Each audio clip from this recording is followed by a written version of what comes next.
Welcome in, Lucas Crew. Today we're going to go over non-alcoholic spirits, and most notably today, Bear Zero Proof non-alcoholic spirits. A lot of things that we've run into over time is people don't understand that these spirits are meant for mixing rather than just drinking on their own. Today we have Arturo here. He's with Bear. I'm a KC bartender, but I'm their brand ambassador here in Kansas City, in Missouri and Kansas. And yeah, we're gonna make a few Bear Zero Proof cocktails. So starting out, if you think about a cocktail kind of like a plate of food or a dish, an entree, so to speak.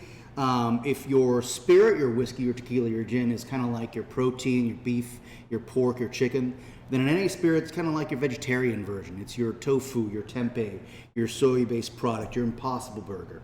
So I'm gonna start out doing kind of a fun tropical gin drink that I've been doing. Typically when you make a cocktail, you want to start with your smallest, most inexpensive ingredients first.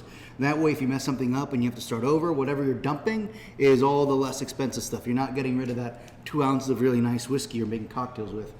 Start with some Polynesian bitters from El Guapo. This is a non-alcoholic brand of bitters, so glycerin based. Do like 3 kind of heavy dashes. Do a little bit of lemon juice.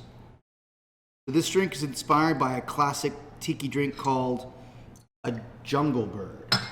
And typically it's made with rum, an aperitivo like Campari or Aperol. We're using an NA orange bitter liqueur from Abstinence. Traditionally a Jungle Bird calls for pineapple use, but we're going to use a little bit of passion fruit syrup. This is going to add a little bit of tartness and sweetness.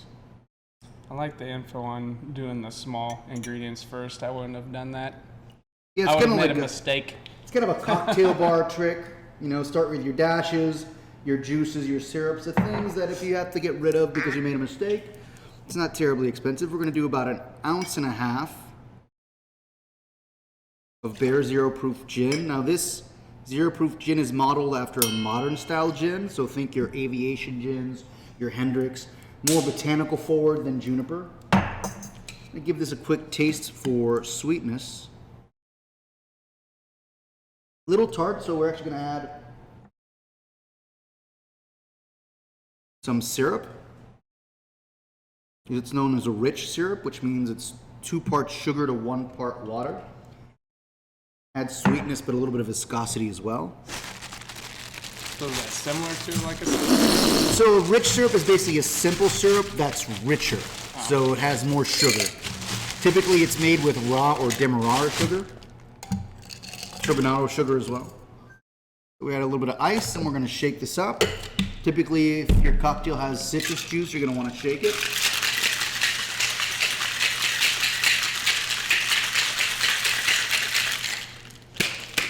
And since this is a tropical drink, we're going to do something that's called in the industry a dirty dump.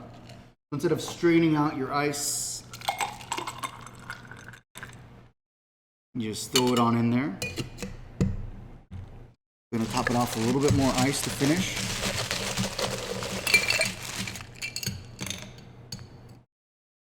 And you have a Bear Zero Proof.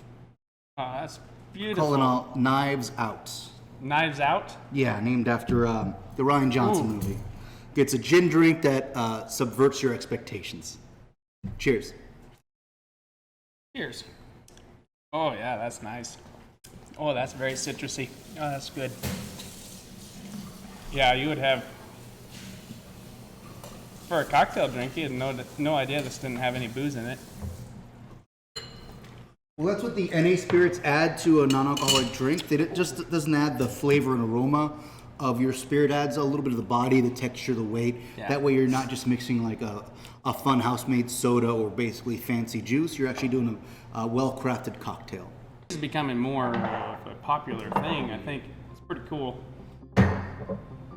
Because then anybody can go out to the bar and have fun.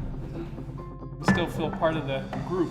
Yeah, it's about inclusivity. It's about, there's so much in human culture, American culture specifically, that, you know, whenever we socialize and gather, we're usually alcohol's involved. It's the old joke, when we want to celebrate, we drink. When we want to commiserate, we drink. And when we're bored, we drink. We drink.